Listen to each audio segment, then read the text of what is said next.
Bienvenidos al módulo 3.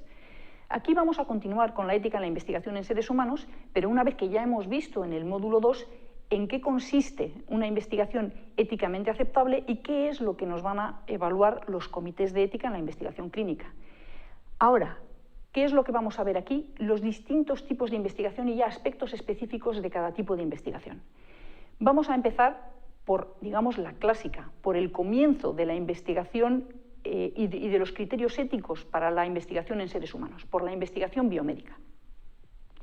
En el caso de investigación biomédica tenemos dos apartados claramente diferenciados. Por un lado tenemos lo que son los estudios clínicos con medicamentos y por otro lado digamos que tenemos otra investigación biomédica. ¿Por qué se hace esta importante diferenciación? Porque la normativa es diferente.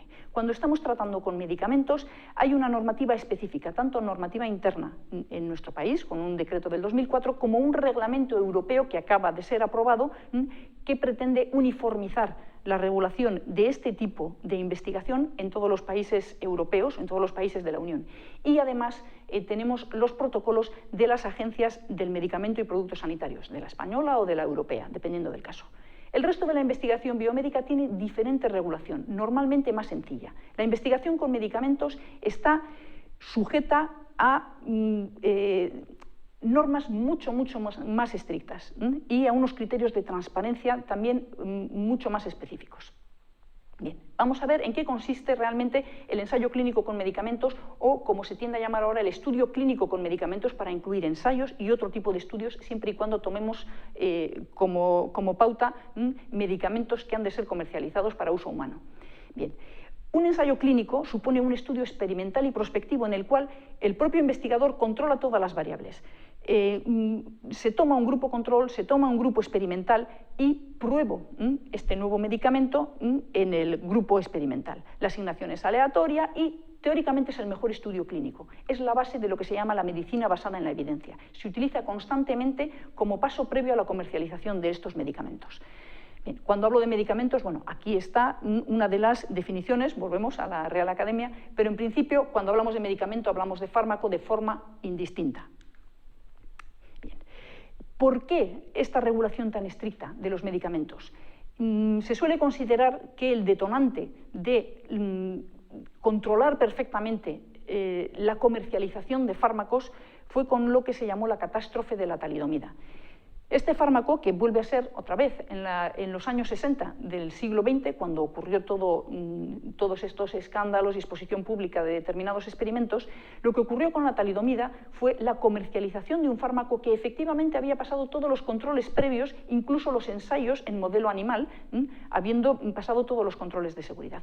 Se comercializó de forma directa sin el estudio en seres humanos y ocurrieron más de 15.000 casos en 20 países diferentes en los que se autorizó su comercialización de gravísimas malformaciones en los nacimientos de las mujeres que lo habían tomado durante el embarazo.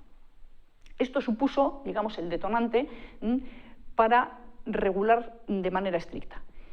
En este momento, ¿cómo se regulariza la comercialización de nuevos fármacos? Hay una serie de objetivos antes de comercializar, que es conocer perfectamente, esto es obligado, conocer perfectamente la molécula, la farmacodinámica de la sustancia que voy a comercializar, y hay que conocer claramente su seguridad y su eficacia. Hay varias fases en la investigación sobre los nuevos fármacos.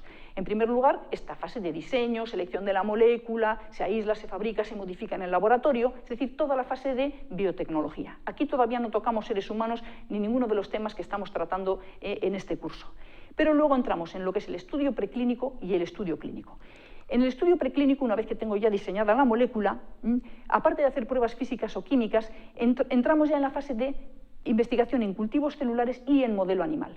Esto se verá en un módulo posterior, porque también hay una serie de requerimientos éticos para investigar en modelo animal.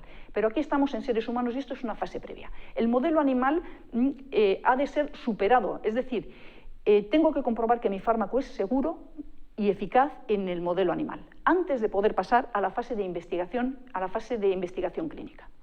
Bien, una vez que he comprobado y he pasado todas estas fases, entro en el ensayo clínico. Hay 4 fases dentro de un ensayo clínico.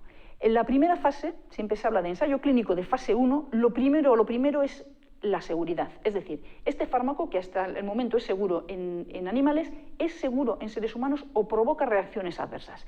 Entramos en esta fase 1 y probamos con individuos sanos para ver que efectivamente no hay efectos adversos. Se suelen tomar un grupo relativamente pequeño, inferior a 100 individuos sanos, adultos, jóvenes, sin patología, normalmente varones para evitar embarazos.